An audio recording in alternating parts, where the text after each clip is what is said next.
Hello everyone, as you can see by the thumbnail, I got an iPhone 16 Pro.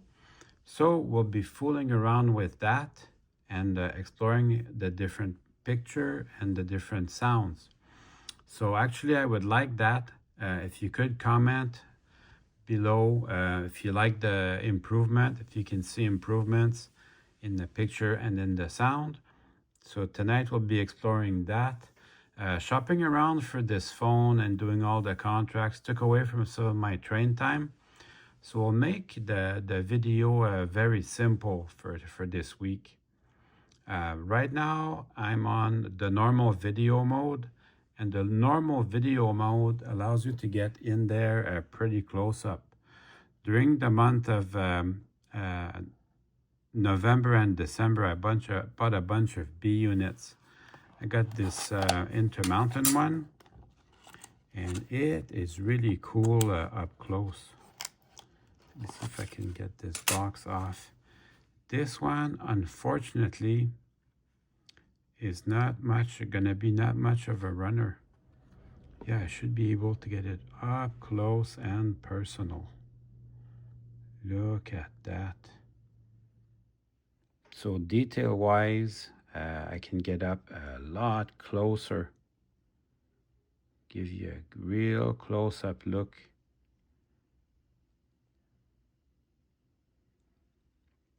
More better than what I could do before, and this is N scale. So I bought these B-Units so that they could be used for parts mostly. Maybe I get a nice A-Unit shell at a later date. This one, for example, it's got it's a Kato, so a Kato is always nice.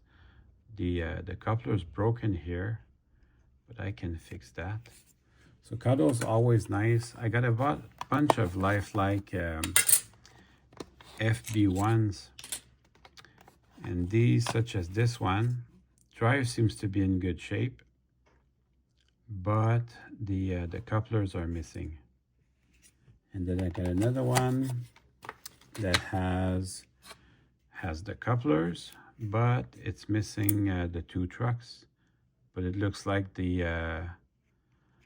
all the drive systems there, the motor and the worm gears. And this one is missing the top here, the little grill at the top, but it's got its couplers and the two trucks. So I should be able to use them for parts or to make a good unit out of it. So let's work on this Kato one for today. It's got some damage at the front here. Will it focus on the front? Yes, it will. So I think we'll be working on that today. Do you guys remember how to remove the shell on these? It's just held together with the porthole windows. It also features a cinematic camera, which allows you to move the focus back and forth. So that's kind of cool. So it's missing one of the sides of the porthole windows. So I can just use two toothpicks and just pull it down, and that should come right out. Easy breezy, Japanesey. So yeah, cinematic modes allows you to keep the front in focus. So it's missing side of the porthole windows, but that's okay. I've got the one side that's going to hold it together. I got two ladders that are broken here and a little bit of the roof there. Just wanted to show you up close. And this the roof seems to be okay, but this roof is damaged. What I do when that happens, I'll probably take my knife and just cut the roof off. And then I'll just paint the white plastic that's exposed. I'll just paint that black, or I'll take the time to make an extra little bit of Brunswick green. I can do that. But for tonight, we'll just fix up the drive. All right, let's just see how it runs. start up my power pack and see how it goes. Nice and quiet, just like a Kato should be.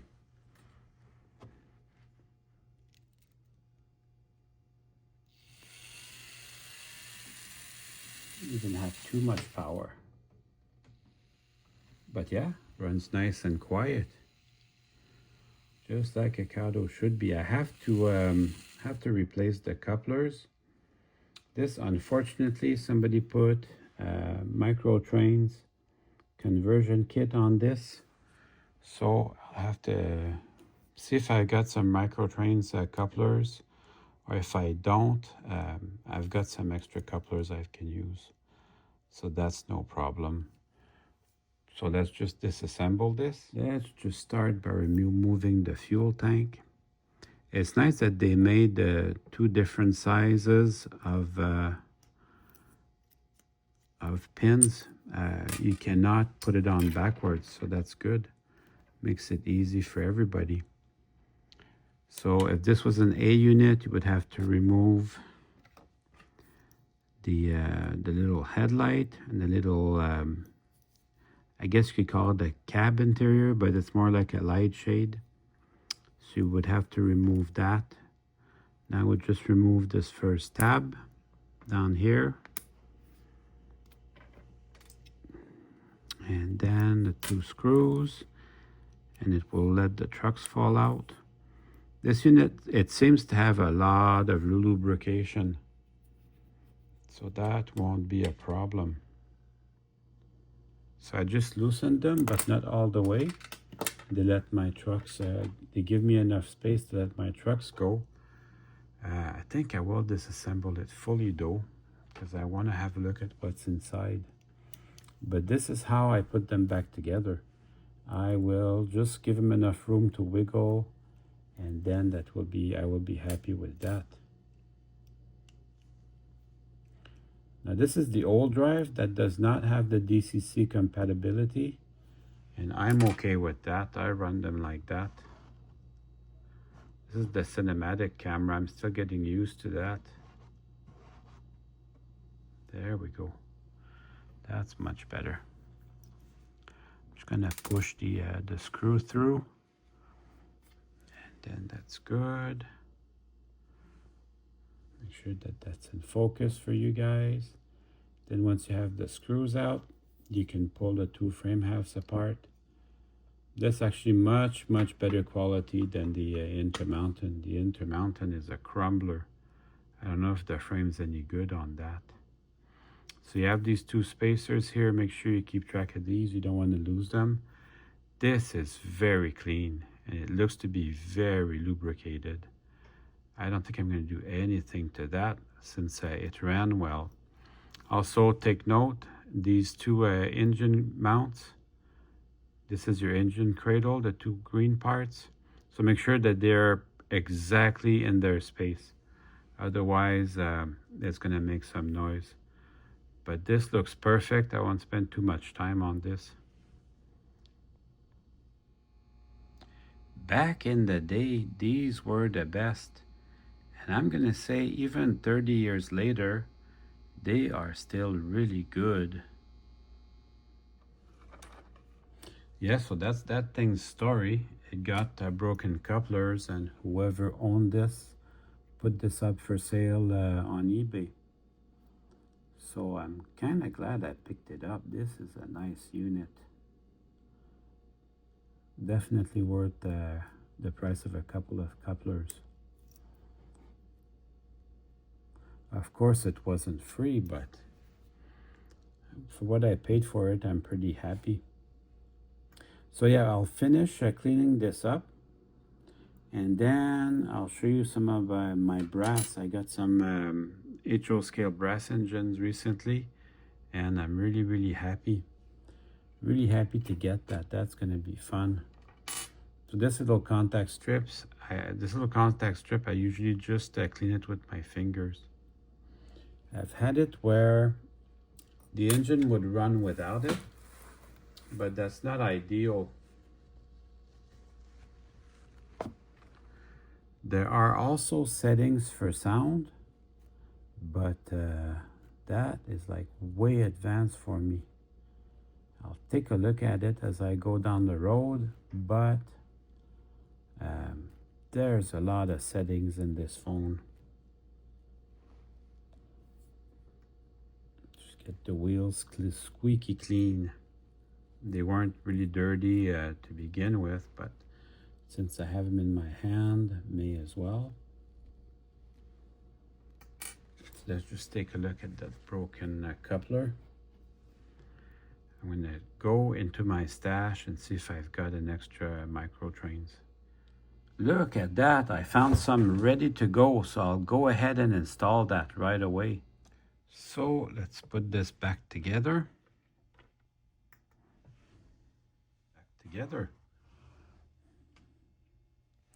I've got my coupler in place. Microtrains brands, made in the USA. So I'll just put the two frame halves like that, side by side. And then I'll put the little contact strip.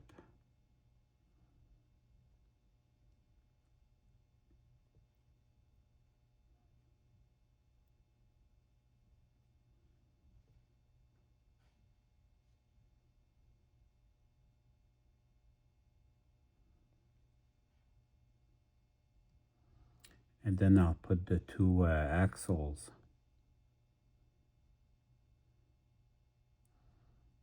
So the axles will help hold everything together. Just like that. They settle everything. And then I'll just bring my little side frames. I start on one end. And then I have them slide in to where they go. And once you get them, they go pretty easy. This one's going to need maybe a little bit of extra help, but it can be done. And then I'll test them with my finger just to be sure. They seem to run pretty smooth. What I do though is I'll go back and double check that little contact strip rides on its two pins where it should be. This new camera is dynamite. So it should ride on these two pins here. Very hard to see, but you can just barely see it in there. It's riding exactly where it should be, so that's good news. So I'll do the exact same thing on the other side. And then I put everything back together. So I give it just a little bit of slack. Just enough to put my my trucks back in. You don't need a lot, just a little bit. And then you use gravity as your friend. Perfect. And then we'll just tighten everything up. And then that should be good.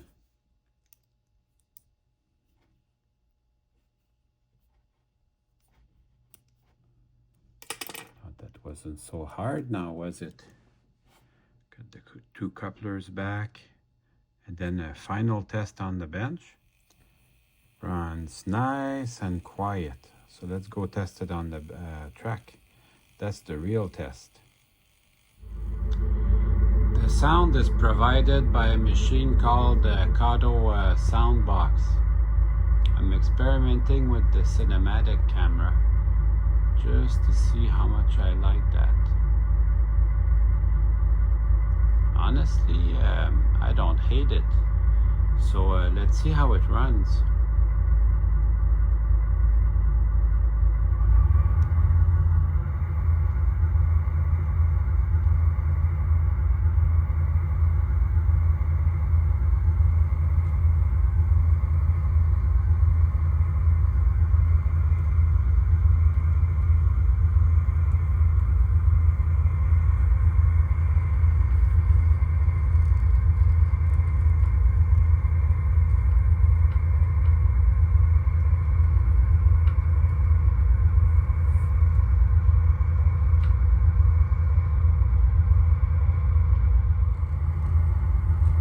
this is just the normal camera mode, which I think might be better.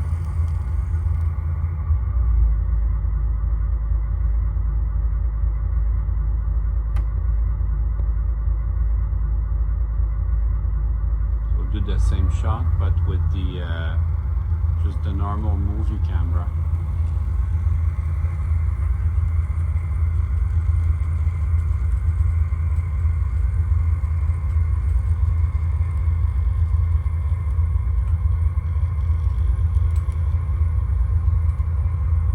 I think this might be better.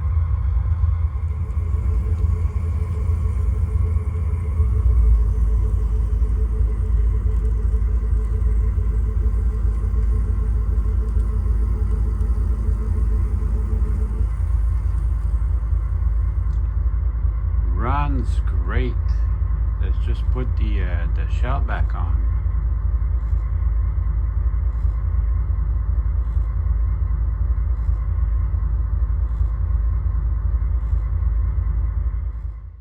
Well, that is good news. Hey, which way is the front of these? So you can see the dynamic brake and all the cooling fans. And there's room for a steam generator here. So the front of it goes this way. Oh, and don't forget, I have that little plate here, this little block of plate. Just for under the locomotive so you don't see anything. It just makes the locomotive look better. However, you have to be able to see what you're doing to put it back. So I'm going to take my time and do it right. That's important. If something's worth doing, it's worth doing right. So I got the front, and that should go in there nice and easy.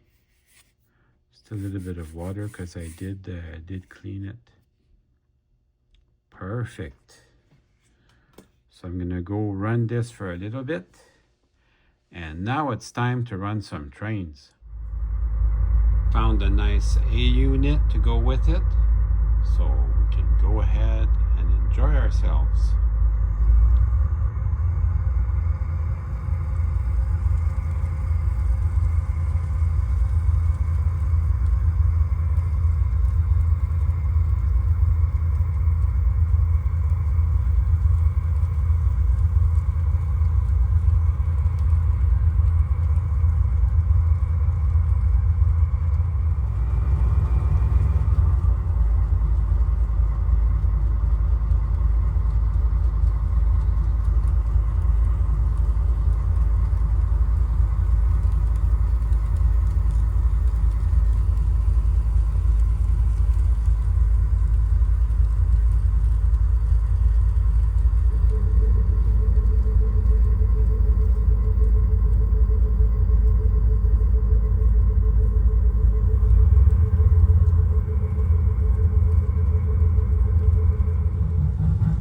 Brought out my trusty GS4 to help me close out the video.